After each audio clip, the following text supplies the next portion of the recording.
il n'y a pas de catéchisme qui ne raconte pas l'histoire de Zachée. Dans tous les bons manuels, on a cet épisode de l'évangile de Luc. Seul Luc donne cet épisode, mais il est tellement bien présenté, cet épisode, de ce Zachée de petite taille qui monte dans un arbre et que Jésus appelle, qu'il les parle. Il parle à tous, il parle aux enfants comme à nous. Essayons, chers frères, après cette période où nous avons célébré l'amour de Dieu dans la fête de tous les saints, nous avons prié pour tous nos défunts, nous remettre encore une fois, à travers cette liturgie de dimanche, devant cet amour de Dieu infini, ce Dieu miséricordieux, ce Dieu qui est venu chercher ceux qui étaient perdus, comme nous l'avons proclamé à la fin de l'Évangile. Oui, ce passage de Zachée nous aide à découvrir combien Dieu nous aime et combien nous avons encore besoin de nous convertir pour pouvoir profiter davantage de l'amour que Dieu nous donne. Alors Zachée, c'est vrai, il a tout pour déplaire.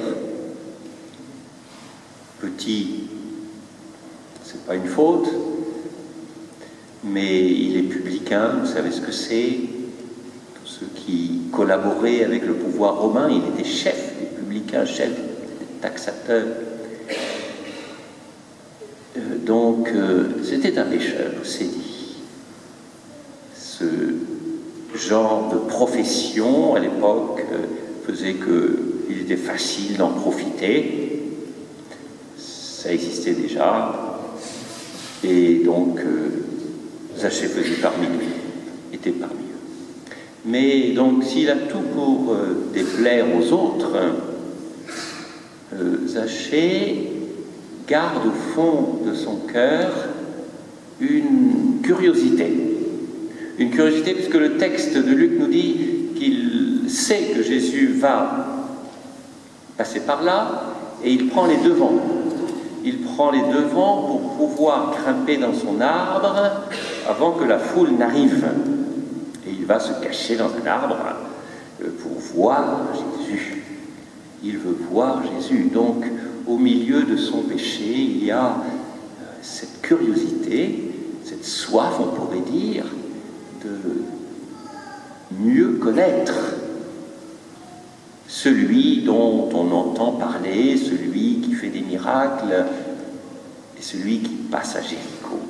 Jéricho, c'est la ville en dessous du niveau de la mer. Et Jésus va partir de là pour monter une dernière fois à Jérusalem, là où il va offrir sa vie. Et c'est Jésus qui voit Zachée le premier. C'est Jésus qui vise plus vite que tout le monde et qui voit Zachée dans son arbre et qui lui demande de descendre pour le rencontrer.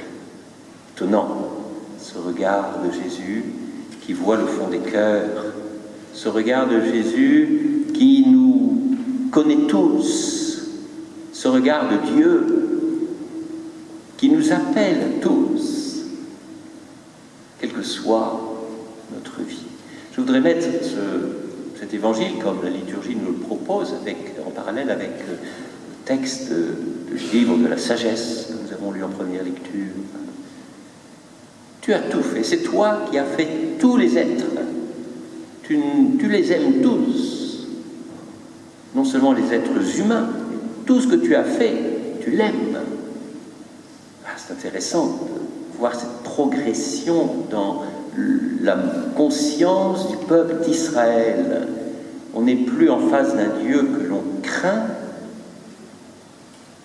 qui nous a dirigés, qui nous a punis peut-être, qui nous a mis dans la famine, dans le désert. On est devant un Dieu qui aime tout le monde, qui est miséricordieux. Et on est dans le livre de la sagesse, on dit 150 ans avant l'ère chrétienne, avant la venue de Jésus. Alors oui, tu aimes tout, y compris Zachée, le pécheur. Jésus nous voit, Dieu nous voit. Et Zachée se laisse toucher par le regard de Jésus. C'est ça qui est étonnant dans ce récit, c'est la vitesse intérieure du cœur de Zachée, la conversion qu'il vit. D'abord, il va dire, une fois qu'il a accueilli Jésus chez lui, le texte nous dit, il est debout. Seigneur. Et s'il dit Seigneur, c'est qu'il reconnaît en Jésus la présence de Dieu. C'est ça le Seigneur, quand on dit Seigneur. Jésus est un homme, mais la foi nous fait reconnaître qu'il est aussi Dieu. Alors, Zachée est touché, Seigneur. Et puis, aussitôt, on ne sait pas, le texte nous dit aussitôt, on ne sait pas comment ça s'est fait. On nous dit que Jésus est venu demeurer, il faut que j'aille demeurer chez toi. C'est peut-être pas seulement un repas. Vous savez que le mot demeurer, dans les Écritures, il est important. C'est fréquenter, c'est séjourner, c'est vivre un temps ensemble, c'est apprendre à se connaître, c'est apprendre à apprécier l'autre. Et cela a touché encore plus le cœur de Zachée. Et on le voit exprimer sa conversion. Seigneur, nous l'avons lu, si j'ai fait du tort à quelqu'un, je vais lui rendre 4 fois plus. Je fais don aux pauvres de la moitié de mes biens. Celui qui était habitué à tricher, à prendre davantage que ce dont il avait le droit, veut être généreux. Et il l'est. La conversion. Il y a 2 choses dans ce mouvement. Il y a la connaissance de Jésus comme Dieu et la conversion de son cœur. Dans nos vies, nous avons peut-être la foi. Nous reconnaissons Jésus comme le Seigneur. Nous savons bien combien la conversion, elle est longue. Le pape François aime beaucoup le mot de conversion. Tous ces textes officiels, il y a un mot central, conversion. Elle n'est jamais finie, nous le savons, et nous avons encore, nous aussi, à entrer dans cette conversion pour pouvoir profiter de l'amour de Dieu, accueillir cet amour de Dieu. Alors Zachée, qui était le conspirateur, qui était le mal-aimé, découvre que Dieu l'aime. Seigneur, et debout, il dit, je fais don aux plus pauvres. Alors oui, le livre de la sagesse faisait écho à ce passage. Ce livre de la sagesse nous disait, Seigneur, tu ne regardes pas les péchés des hommes, mais tu veux qu'ils se convertissent. À la messe, après le Notre Père, on dit ne regarde pas le péché, mais la foi. Ne regarde pas nos péchés, mais la foi de ton Église. Est-ce que nous sommes persuadés que Jésus ne regarde pas nos péchés? Nous avons à le regarder lui. Seigneur, tu es celui qui vient me sauver. Tu fermes les yeux, tu aimes tout. Dans la conscience qu'Israël a eue de découvrir son Dieu plein d'amour, il y a une croissance. Et chez nous peut-être aussi, c'est cela la conversion, c'est d'arriver, comme Thérèse de l'Enfant Jésus, à se jeter dans les bras de notre Dieu miséricordieux, de se jeter avec confiance dans les bras de Dieu. C'est ça, notre conversion qui doit grandir. Parce que nous sommes marqués par le péché, alors oui, nous grandissons inutilement. Zachée est petit. sommes petits. C'est ce que veut dire ce texte de la sagesse.